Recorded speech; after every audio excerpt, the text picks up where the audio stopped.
기록되지 않은 탈북 이야기. 올댓 탈북 사연. 새벽 3시, 영하 18도. 압록강 어둠 속에 13살 소년이 홀로 서 있습니다. 손에 쥔 건 종이 한 장. 달빛에 비친 글씨는 단 3글자. K-1에게. 그 순간 중국 쪽 순찰대의 손전등이 강 위를 휙 하고 지나갑니다. 소년은 발밑 얼음이 끄 하고 내려앉는 걸 느꼈어요. 뒤에선 견공 짖는 소리가 가까워지고 앞에선 손전등 불빛이 강을 훅고 있습니다. 살아나갈 수 있는 길은 단 하나였습니다.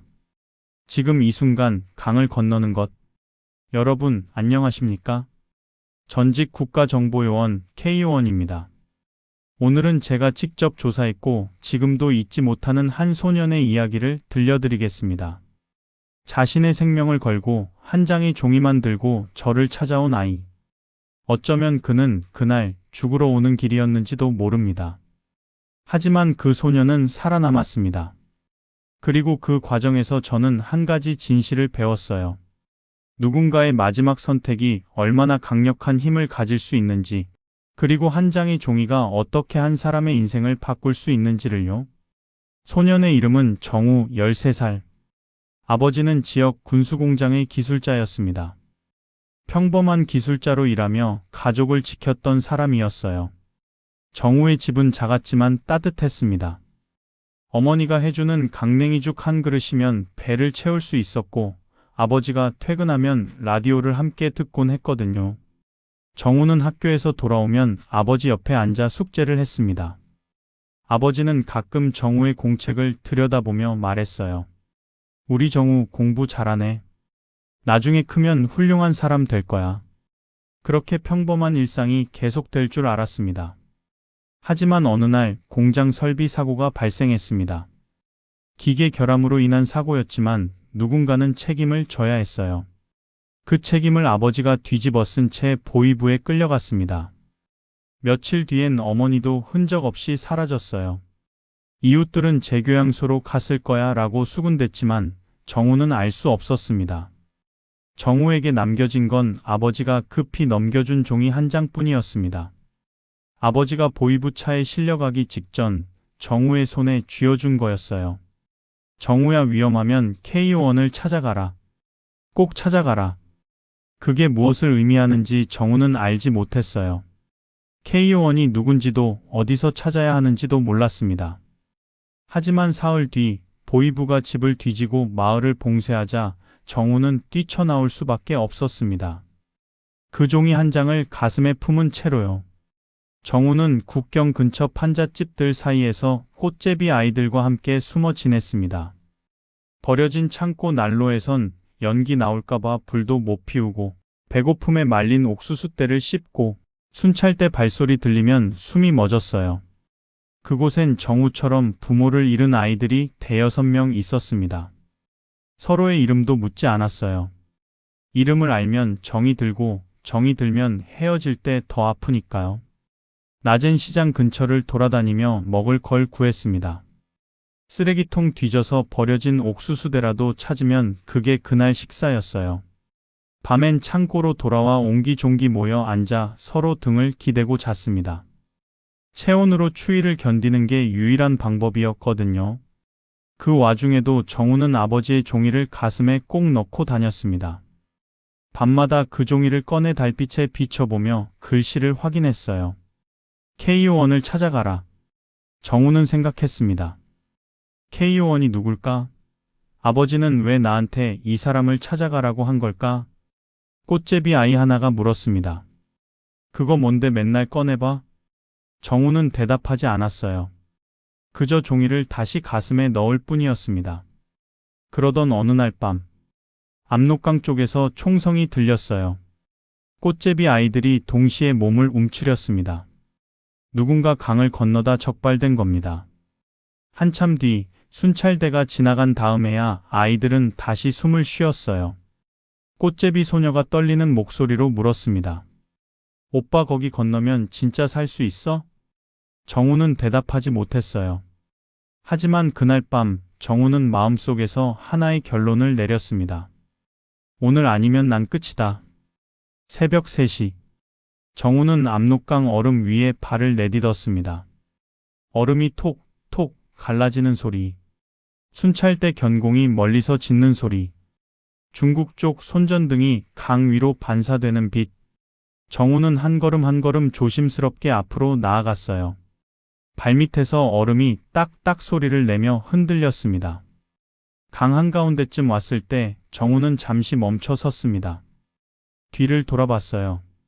북한 쪽 강가엔 어둠만 있었습니다. 이제 돌아갈 수 없다는 걸 깨달은 순간이었어요. 그때 북한 쪽에서 순찰대 목소리가 들려왔어요. 저기, 누구냐? 정우는 숨이 멎었습니다. 손전등 불빛이 강 위를 훑기 시작했어요. 거기서, 움직이지 마. 발밑 얼음이 갑자기 뚝 하고 내려앉으며 흔들렸습니다. 정우는 균형을 잃고 주저앉았어요. 그 순간 손전등 불빛이 정우에게로 향했습니다. 거기서 정우는 그대로 달렸습니다. 뒤에서 고함 소리가 들렸고 견공이 짖는 소리가 가까워졌어요. 숨이 차오르고 얼음이 발 아래서 계속 깨져갔습니다. 딱, 뚝, 극. 정우는 가슴에서 종이를 꺼내 꽉 쥐었어요. 아버지, 제가 찾아갈게요. KO1을요? 발밑 얼음이 점점 더 크게 흔들렸습니다. 정우는 넘어질 듯 비틀거리면서도 계속 달렸어요. 그리고 바로 앞 중국 국경 쪽 얼음이 얇게 깨어지며 정우는 그대로 얼음 속으로 빠졌습니다. 으악! 차가운 물에 몸이 잠기며 정우는 마지막 힘으로 외쳤어요. 아버지! 물속에서 정우는 필사적으로 팔을 휘저었습니다. 종이를 놓치지 않으려고 한 손으로만 헤엄쳤어요. 온몸이 얼어붙는 것 같았습니다. 의식이 점점 흐려졌어요. 하지만 정우는 포기하지 않았습니다. 아버지가 나를 살리려고. 그리고 간신히 얼음 가장자리를 붙잡았습니다. 손이 미끄러졌지만 다시 붙잡고 또 붙잡았어요. 마침내 정우는 얼음 위로 기어올랐습니다. 그날 아침 저는 현지 협력자로부터 전화를 받았습니다. 요원님, 아이 하나가 강에서 건져졌습니다. 죽을 뻔했는데 살았어요. 저는 즉시 현장으로 달려갔습니다. 중국 국경 근처 작은 쉼터였어요. 담요에 둘러싸인 소년이 제 앞에 앉아 있었습니다. 온몸이 떨리고 있었고 입술은 파랗게 질려 있었어요. 하지만 그 소년은 저를 보자마자 한 장의 종이를 제게 내밀었습니다. 아버지가 꼭 드리라고 했어요. 목소리가 떨리고 있었지만 눈빛만큼은 단호했어요. 저는 그 종이를 받아들었습니다. 물에 젖어 찢어져 있었지만 글씨는 선명했어요. 이 아이를 지켜주십시오. 이 아이 아무 잘못 없습니다. 그 아래 작은 글씨로 이렇게 적혀 있었습니다. 저는 K요원님께 신세를 졌던 김철수입니다. 부탁드립니다. 저는 그 이름을 보는 순간 기억이 떠올랐습니다. 15년 전 제가 북한 내부 협력자로 일하던 기술자가 있었어요.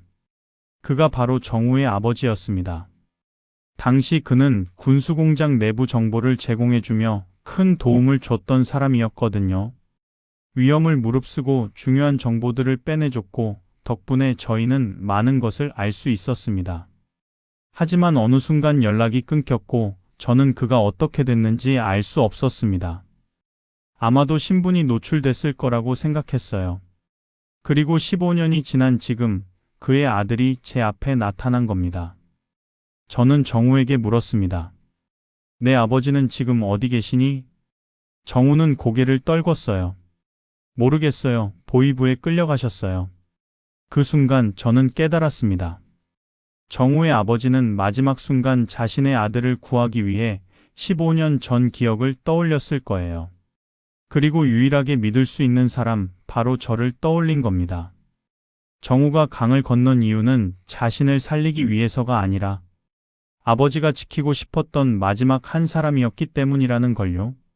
정우는 결국 보호소로 안전하게 이동됐고 지금은 한국에서 새로운 삶을 살고 있습니다. 하지만 그날 압록강에서 들리던 얼음, 깨지는 소리와 소년의 떨리는 눈빛은 아직도 제 머리에서 사라지지 않습니다. 한 장의 종이 때문에 살아난 소년. 그날 저는 한 가지를 배웠습니다. 누군가의 마지막 선택이 또 다른 누군가의 시작이 될 수 있다는 것을요. 정우의 아버지는 자신이 살 수 없다는 걸 알았을 겁니다. 보이부에 끌려간 순간 자신의 운명을 깨달았겠죠. 그래서 마지막 순간 아들에게 단 하나의 희망을 남긴 거예요. KO1을 찾아가라. 그 한 문장이 13살 소년을 살렸고 지금 이 순간에도 어딘가에서 새로운 삶을 살게 만들었습니다. 정우는 지금 한국에서 공부하고 있습니다. 가끔 저에게 연락이 와요. 요원님, 저 덕분에 오늘도 잘 지내고 있습니다. 아버지가 요원님을 믿으라고 하셨는데 정말 잘 믿었어요. 그럴 때마다 저는 대답합니다. 아니야, 정우야. 내 아버지 덕분이야. 내 아버지의 마지막 선택이 너를 살린 거야. 여러분, 오늘 이야기는 여기까지입니다. 구독을 눌러주시면 더 많은 이야기를 들으실 수 있습니다. 구독은 무료입니다. 다음에 또 만나 뵙겠습니다.